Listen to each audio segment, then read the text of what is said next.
Morning all. Alright, news of the day video for all you fine people for your Tuesday, June the 4th. Starting off with some Rangers news. It's locker cleanout day for a couple of teams today. Fox saying that he re-aggravated a knee injury from earlier in the season during the first round. So we knew he was banged up and there was speculation about his shoulder. Apparently his knee was bothering him as well. Fox played through it. He still played really well, but he's probably going to be glad to be able to heal that up during the offseason. Blake Wheeler's undecided on playing next season. There's been a lot of speculation about whether or not this would be his final year. He did play in the one game in the playoffs, but it would not surprise anybody if he did decide to hang him up. He just hasn't made that decision as of yet. It has to be tough, too. Like, you just got eliminated from the playoffs, and then you have a microphone pushed into your face asking, so is this it? Are you going to quit now? Has to be kind of tough. But at any rate, all the best to Blake Wheeler and the New York Rangers. Mika Zibanejad also saying that there's next year, which I'm sure Ranger fans aren't going to want to hear right now, but there is next year. They're kind of a fun thing. It's going to be an hour-long thing on Sportsnet, and I think it's on the NHL Network in the States as well. Stanley Cup is going to be played, so you got dogs representing all 16 teams, and the winner gets to drink out of what's basically a dog dish version of the Stanley Cup. But it's to raise awareness of animal adoption. I think we can all agree that animal adoption is important, and I'm going to say this too. My wife and kids went to a rabbit cafe, and the rabbit cafe owner said that the black rabbits get adopted the least. They're the most difficult to adopt out. People don't want the black rabbits.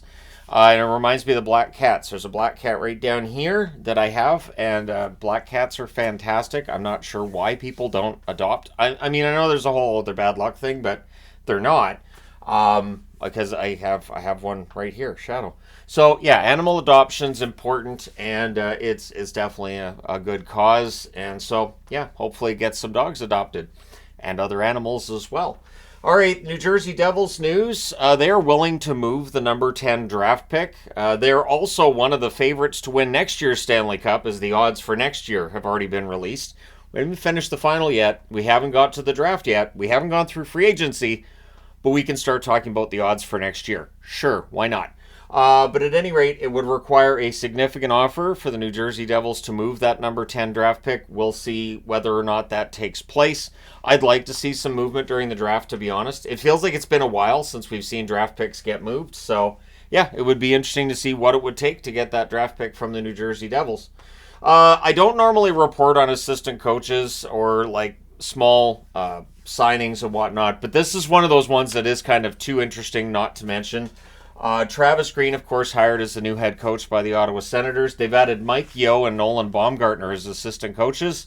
So his coaching staff, and basically the coaching staff of the Senators, is going to look a lot like Vancouver Canucks coaches. Baumgartner worked with Green during his time in the AHL as well as the NHL. Yeo just having left the Vancouver Canucks organization. We'll see how it goes. I'm kind of rooting for them, to be honest. Be very interesting to see if an Ottawa Senators team could get back into the playoffs with the former Canucks head coach and a couple of former assistants for the Canucks as well. So, we'll see how it goes. It's going to be crowded behind that bench, though. All right, Leafs talk, because, of course, we have to have this. And the question marks are out there about Tavares and Marner. They're both unrestricted free agents in 2025. Neither player has had any talks with the Leafs about an extension yet. They can officially sign an extension on July the 1st, but you can sit down and talk to the team about it and hash out how much it's going to cost and everything before that. But at any rate, Marner's saying he's going to play out the year. He's not concerned about it. And Tavares saying he has no interest in being traded. And that's the trick, right? They both have no movement clauses. I still stand by that usually if a team comes up to the player and says, hey, we want to move you, usually the player will allow that no movement clause to be waived. They just want to have a say in where they're going to go. It's very rare that a player will say, I'm not waiving that, I'm not going anywhere. So we'll see how this summer plays out, but definitely Toronto, knowing they need to make some changes. They also want to keep some things the same in that they're talking with Joel Edmondson about an extension. Edmondson is exactly the kind of defenseman that they need to keep around. But again, for Toronto, it's going to be a matter of costs. And if they can't move any of the core four, the team's going to look remarkably similar next year to the one that that they had this year and years prior as well. So it is going to be very fascinating to see how Brad Treliving negotiates throughout the summer and tries to sell, okay, this is a different team to a Leafs fan base that really wants things to change, obviously. The Western Conference Final had some good viewership numbers. On TNT, there was a 25% increase in viewership over last year. It was the most watched Western Conference Final on any network in the U.S. since 2015. I think it was Chicago-Anaheim in 2015. They said that Western Conference Final was. So a lot of interest, a lot of viewership, and all the numbers are trending in the right direction in the U.S. I'm just going to say it now. The Stanley Cup Final between Florida and Edmonton, that's going to attract a lot of eyeballs. I'm already seeing just as a YouTuber, just how the numbers have really come up compared to last season when it was Vegas and Florida. So I do think that Edmonton, McDavid, that's quite the draw. And while Florida wasn't really a draw last year, well, now it's back-to-back years they're in the final. I think that makes them more of a draw. It's always more interesting when a team is in there a few times, especially if they've failed that first or that second time, to see whether or not they get over the hump after that. Corey Perry has set an interesting record. He is the first player in NHL history to reach the Stanley Cup Final with 5 different teams. Now, he's only won with one of those teams, that being Anaheim in 2007, but he is in his 5th Stanley Cup Final. And so we'll see whether or not he ends up being 2-3 or 1-4. And I know there's people rooting for him to be 1-4. There are definitely people rooting for him to be 2-3. But we'll find out soon enough. Corey Perry, definitely a player that I could still see chipping in a goal in the Stanley Cup Final, but I could also see the Oilers rotating him in and out of the lineup during the final, because Chris Knobloch has not been shy about changing up the lineup from one game to the next. I think there's a lot that can be learned from the way he's kind of coached the Stanley Cup playoffs the same as the regular season. Just guys in and out of the lineup. He doesn't worry about whether they won or lost the last game, and he has a pretty good instinct for it as well. When to pull a guy out, when to put the guy back in, and all that fun stuff when it comes to the lineup and where the guy sits in the roster and everything.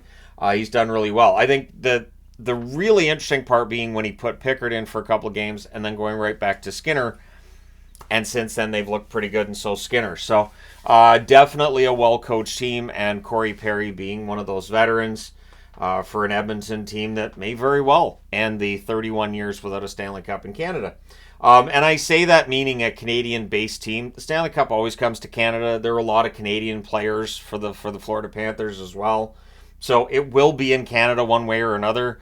Canadian players winning it, I'm good with that too. Now, other news that's emerging now, Joe Pavelski, it sounds like he's retiring. So understandable at this point in time. It did feel like this season he tailed off in his play a bit. I thought during the playoffs when that intensity ramped up, he was a step behind at points during the playoffs, so totally understand. He's saying at the very least the plan is not to play next season. Well, since he's turning 40, I'm going to go out on a limb and say, yeah, that's probably the end of it. 1,332 games played in his career, 476 goals, 592 assists, 1,068 points. Pavelski, and I've seen people saying, well, he's a first ballot Hall of Famer. I don't know. I'll do a career video on that. And I will say that he was very consistent, very well thought of, a leader, and it is a shame that he never won that Stanley Cup. Played in San Jose for so long, been a great teammate to some good young players in Dallas. I think he can be credited with a lot of those young players being able to adjust to NHL hockey pretty quickly. Pavelski, I do hope will stay in the Dallas organization and end up in some sort of front office role. I do think that Pavelski has all the tools you're looking for in a coach. And I think eventually he either ends up being a coach at the NHL level. He also may be one of those former players that ends up being a GM. Very intelligent player, played for a very long time in the National Hockey League at a high level. And he had himself a solid season this year. I will say that if he had come back for next year, he would have hit 600 assists, likely would have hit 1,100 points, but there's also that possibility that maybe that playoff run revealed to him that it's probably time, although he said he knew it was going to be his last run a while ago. So, at any rate, if this is the end for Joe Pavelski, all the best to him in retirement. I, of course, will do a career video on Joe Pavelski. I'd have to. That's just a requirement. There's no reason not to, of course. Absolutely a fantastic player who, whether he ends up in the Hall of Fame or not, will be widely regarded by San Jose and Dallas fans for a very, very, very long time. But let me know your thoughts. Will Joe Pavelski reach the Hall of Fame? Don't forget to hit like and subscribe if you haven't done so already. Thank you guys so much for all your support. I will talk to you again soon.